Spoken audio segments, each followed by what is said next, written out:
ეს გახლავთ ბოლო თემა პირველადი სამეცნიერო დახმარების წესები. მოძრაობის პროცესში სამწუხაროდ ხდება ავტოსაგზაო სატრანსპორტო შემთხვევები, რომლის დროსაც იღუპებიან ან სახისდებიან ადამიანები.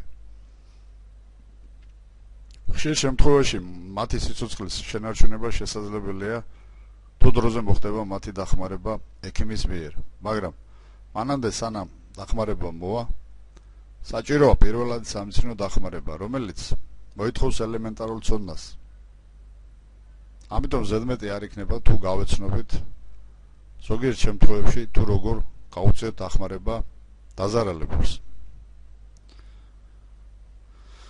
არტერიული სისხლდენის დროს სიცოცხლისათვის სასში სისხლის რაოდენობა შეიძლება დაიკარგოს 10-15 წუთის განმავლობაში.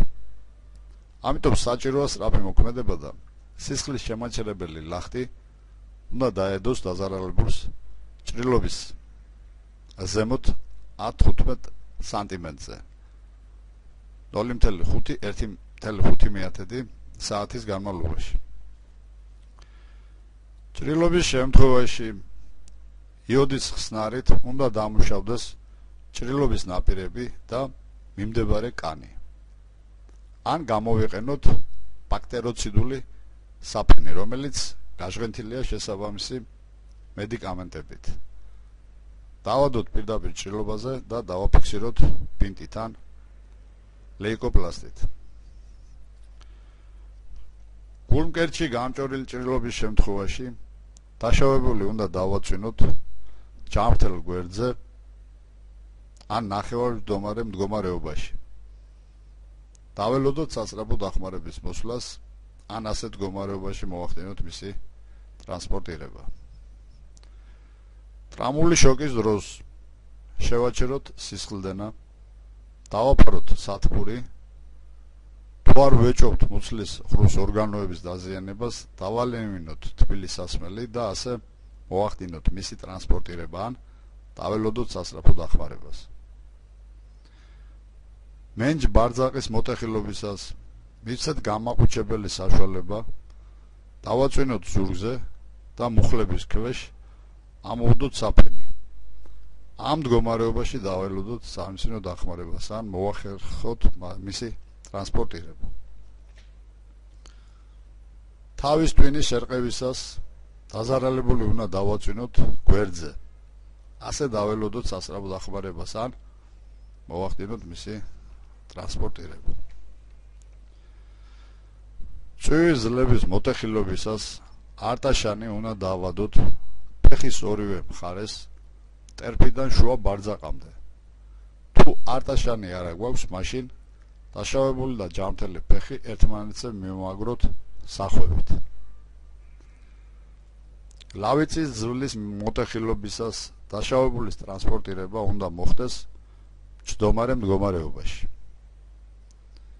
ნეკნებისა და მკერდის ძვლის მოტეხილობისას დაშავებული უნდა გადავიყვანოთ მჯდომარე მდგომარეობაში. წვივ-ტერფის დაზიანებისას უნდა დავადოთ რვიანისებური ნახვევი. სუნთქვის შეჩერებისას ჩაუტაროთ ხელოვნური სუნთქვა. გულის წასვლისას დაშავებული უნდა დავაწვინოთ ზურგზე, ისე რომ თავი ჰქონდეს ტანის ქვემოთ, ფეხები მაღლა. ვასუნთქოთ ნიშადურის სპირტი და საფეთქლები დაუზილოთ ოდეკალონით. ზურგის ტვინის დაუზიანებლად კისრისა და ხერხემლის მალების ტრამვების სიმპტომებია: ტკივილი კისრისა და ზურგის არეში, ტკივილი მატულობს ხელის შეხებისას. სახის ძვლების მოტეხილობისას დაშავებული უნდა დავაწვინოთ მარჯვენა გვერდზე. უზრუნველყოთ სუფთა ჰაერის მიწოდება და სასწრაფო ტრანსპორტირება სამკურნალო დაწესებულებაში. ხერხემლის დაზიანებისას დაშავებული უნდა დავაწვინოთ სწორ და მყარ ზედაპირზე და კისრისა და ზურგის არეში ამოვდოთ ბალიშები. ცხოველის ემოციური მდგომარეობა უარყოფით გავლენას ახდენს მოძრაობის უსაფრთხოებაზე. წყოლს გადაღლილობის დროს ყურადღება უკვე იდება, რეაქციის დრო კი იზრდება. ანუ ნორმალურ მდგომარეობაში წყოლი ავლენს სწრაფ რეაქციას, ხოლო გადაღლილობის დროს მოქმედებს ნელა და ამით დრო იზრდება, რეაქციის დრო იზრდება. ალკოჰოლი ზრდის წყოლის რეაქციის დროს.